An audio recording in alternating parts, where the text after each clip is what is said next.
No, really, this is great. Let it not be said that I'm not man enough to admit when I was wrong. Yeah, it's not dead. This is better than ever. Yes, folks, guys, welcome to the channel. And here we are enjoying the best of Star Citizen, which is the comedy. This is Star Citizen Strategic Reserve. It's a few days old, but I missed this gold nugget here. Let's enjoy this together. Are you happy with yourself? Over the moon. Sassy. Ecstatic with myself. Their armor was the same with a color difference. There was a mission where we told you to go kill slicer supplies that was the exact same when we told you to go kill frontier fighter supplies. Data pads I placed around Stanton as well, telling you, giving you hints that maybe something was going on. I think this is a great kind of PSA to read your contracts from now on. Maybe I hid them a little too well. Sorry. Or maybe it was all bugged and nothing of that happened ever.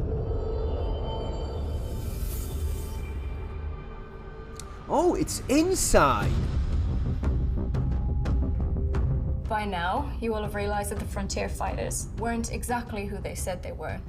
Or, in other cases, they were exactly who they said they were.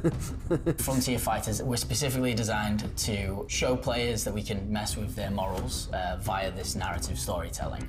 I was feeling a little bit like, ooh, what's going on? You know, what are these guys doing in the frontier of the fighters? Said no one ever.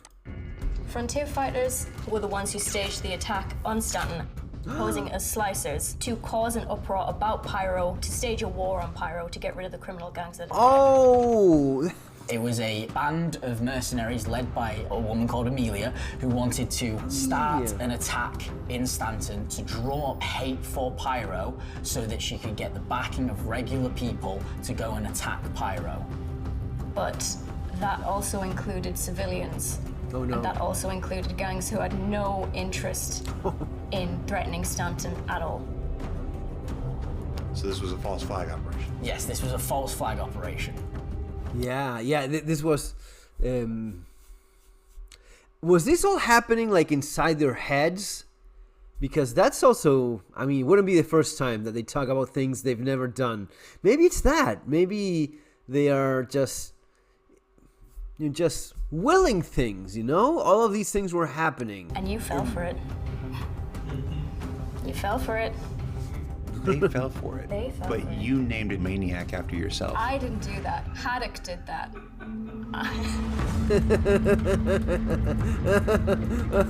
So our next chapter in March is called Supply or Die. This is split into 3 parts of the event. This is where the CFP and the Headhunters are coming off the half the heels of the invasion of the Frontier fighters, and they're trying to resupply and location or for the player as well. It's more of like an offshoot location in that sense. The depots see the return. Ooh, there's graffiti. This changes everything. Because you see the pattern here, all of these like spots are like, there's a pattern here that it's the same, if you pay attention, it's the same as the couple hairs that this kid has here in his beard, slowly growing after several months, and there's a message there within. I don't want to ruin the surprise because it is also like, yeah, you're being tricked. And then there's other graffitis. If you look very carefully, there's like big money inside, you know? I don't want to ruin all of the, oh dear God, you were messing with me. Yeah, that's kind of like the fun, you know? CFP and Headhunters. This commodity requires you to go to these depots where you have to invest your own money to get this datatrine and return it to either faction that you decided to go with. Datatrine is a rare plant that they can refine, so you've always got to have your wits about you. The Datatrine one that takes place at the outposts will... Right, that's... The thing that's unusual it all sounds super interesting. about these missions is that they're designed to encourage group play. Oh, yeah. Group play. Why does this matter? With our plans for this whole year of more of a content-driven releases and more. It's gonna be a content-driven year. There's gonna be a content-driven. Any minute now, you will see a lot of content. It's gonna just like drop. Like, oh, content. More of a narrative storyline, as Dave previously talked about with the A and B stories. The idea is that, like the false flag operation, right? That's a content narrative driven, right? Yeah. these missions will tie into that. The side that you choose to work with will have a lasting impact. The choices you make will define the universe that you live in. Until the next patch, which is, yeah, it's crazy. Then we lose everything, right? Like every time. And the really cool thing about Supply or Die is because of the 3 different mission types we offer you, you can get all of the rewards without ever firing a shot. Oh no, so I can get like a, I can get like a fugly paint. Wow. The choices you make will define the universe that you live in. And the really cool thing about Supply or Die is because of the 3 different fugly paint, and boxes. Yeah, that is definitely worth like 20 hours of my life, right? I mean, I'm not even flying any of these things. The paint sucks. Our orange box. Yeah, I'm so not doing any of this. mission types we offer you, you can get all of the rewards without ever firing. Supply or, from the wreckage. Okay. Bring a shot. Yeah. And that's really exciting. No, it's not. It really isn't. It has one chapter of the... Okay, now let's go to the real fun part, which is the comments. Were those data pads the ones called placeholder that couldn't be interacted with? Most likely, yes. Just putting it out there. If I wasn't keeping up with ISC, I would have no idea any of this existed. No one did. Because, you know what? It probably didn't. Probably they just have this woman here just say things randomly. Maybe she is like a mental patient that she just makes shit up like a crazy lunatic. We don't know. But no, none of that was obvious. And I have no idea what they're talking about. Guys, you understand that if you introduce time limit missions, those missions have to actually work in the time period, right? No, they don't. No, they don't care about any of that. It's just pretending to care, pretending to be making a game, and pretending to have new content. All of this storytelling should be via voiceovers in game when we are taking a mission. You can't just say a story has been going on, because none of us got any of this story from the content. No, we have no fucking idea. These are all lies. You're making shit up, literally. My group managed to find a time to play, all got together, organized our logistics for hours, set up our ship, worked around some bugs, made our way over to Pyro, then got ganked instantly because it was gate camped by 3 Polarises and an escort with no counters available. Game design 101, encounters should ideally be enjoyable, have at least some viable gameplay. Well, you know how this is.